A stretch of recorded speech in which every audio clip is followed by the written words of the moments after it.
Timbog ang isang lalaking sangkot sa iligal na droga sa ikinasang buy-bust operation ng mga operatiba sa Bacolod City Police, kung saan na-recover ang hinihinalang shabu at iba pang drug paraphernalia.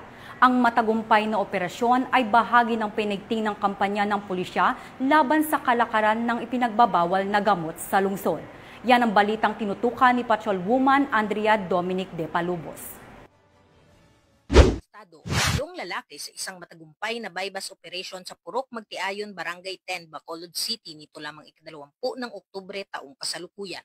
Ang operasyon ay isinagawa ng Bacolod City Police Office City Drug Enforcement Unit sa pamumuno ni Police Lieutenant Colonel Antonio P. Benitez Jr., hepe ng nasabing unit, na nagresulta sa pagkakaaresto ng 8 street-level individuals na kinilalang sina alias Wilmay, alias Christian, alias Patrick, alias Janby, alias Jerimar, alias Christian, alias Tyron, at alias Charles.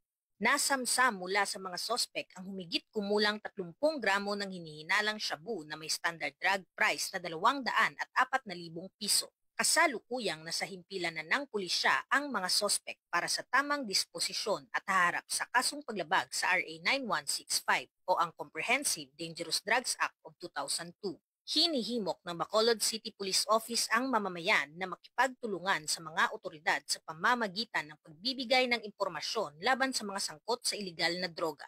Ang matagumpay na operasyon ay patunay ng matibay na paninindigan at dedikasyon ng kampanya kontra droga ng Philippine National Police na naglalayong iligtas ang kabataan at pamayanan mula sa epekto ng iligal na droga at mapanatili ang katahimikan at kaayusan sa lungsod.